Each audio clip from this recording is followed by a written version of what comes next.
Bienvenue à toutes et à tous pour l'ouverture de notre toute première case du calendrier de l'Avent au large biblique. Nous allons y trouver la réponse à notre question « Quel âge avait Jésus l'année de sa naissance ?» C'est bizarre, me direz-vous, de poser ainsi la question puisque l'ère chrétienne, qui correspond au calendrier chrétien et occidentaux, compte les années avec pour référence la naissance de Jésus. Auparavant, les années se comptaient à partir de la fondation supposée de Rome. C'est en 525 qu'un moine, Denis le Petit, établit la date et l'année de naissance au 25 décembre de l'an 753 après la fondation de Rome. L'année suivante, au 1er janvier, sera considérée comme celle de l'an 1. Jésus serait donc né au 25 décembre de l'an -1. L'an 0 n'existe pas sinon en astronomie. Cependant, ces calculs ne furent pas très exacts. On reviendra sur la date du 25 décembre. Mais de fait, en ce qui concerne l'année de naissance de Jésus, notre bon moine s'est un peu trompé. Je vous en épargne les détails. Selon les évangiles, la naissance de Jésus a eu lieu peu avant la mort d'Hérode le Grand. Or aujourd'hui, nous savons que ce roi de Judée est décédé en l'an 750 après la fondation de Rome, soit en l'an 4 avant notre ère. Et donc, Jésus serait né vers les années 6-7 avant Jésus-Christ. Donc, pour répondre à une autre question, Jésus aurait pu avoir 6 ans, l'année officielle de sa naissance. Mais j'aimerais dire heureuse faute de Denis le Petit. Car que savons-nous de la naissance de Jésus ? Sur quels événements pouvons-nous nous appuyer ? Nous n'avons que les deux écrits de l'évangile de Matthieu et celui de Luc. Tous deux font naître Jésus à la fin du règne d'Hérode. Cependant, Luc mentionne aussi ce recensement de Quirinius. Or, celui-ci aura lieu après la mort du roi et après que son fils, Archélaos, tétrarque de Judée, fut évincé du pouvoir par Rome en l'an 6 de notre ère. Or, selon Luc, c'est durant ce recensement que naquit Jésus. Justin de Naplouse et Irénée de Lyon, des sommités dans la pensée chrétienne, avaient déjà émis l'opinion que Jésus fut né sous Quirinius en l'an 6 après la mort d'Hérode. En fait, nous avons deux récits avec deux chronologies.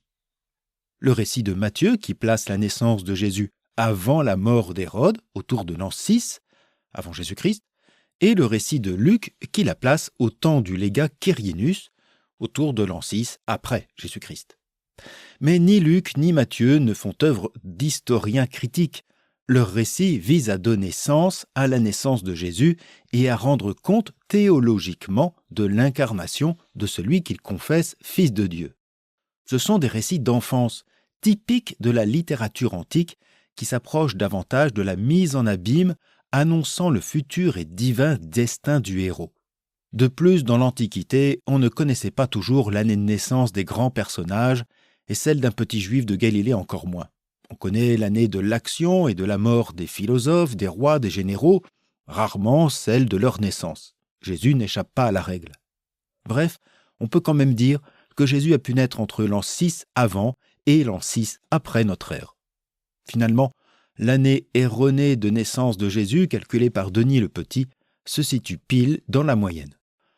Aujourd'hui, la plupart des commentaires préfèrent une naissance précédant la mort d'Hérode, sachant que Jésus est mort en l'an 30, voire l'an 31, il aurait eu alors autour de 35 ans, et non 24, estimé trop jeune pour ce ministère, si l'on suit la chronologie de Luc. Tout cela reste bien sûr hypothétique et ne doit pas nous faire oublier la richesse théologique, humaine et spirituelle qui nous sont données avec nos deux récits d'évangile, Matthieu et Luc. Avec le premier, nous écoutons le songe de Joseph, la quête des mages, observons l'étoile pacifique et la colère d'Hérode.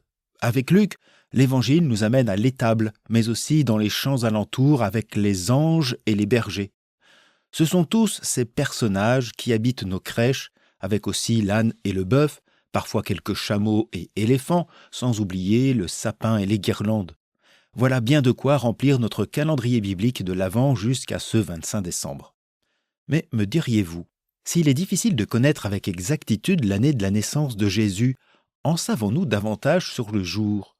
Jésus est-il né un mois de décembre, le 25, sous la neige ? A-t-il neigé le jour de sa naissance comme beaucoup de scènes de la Nativité le représentent ?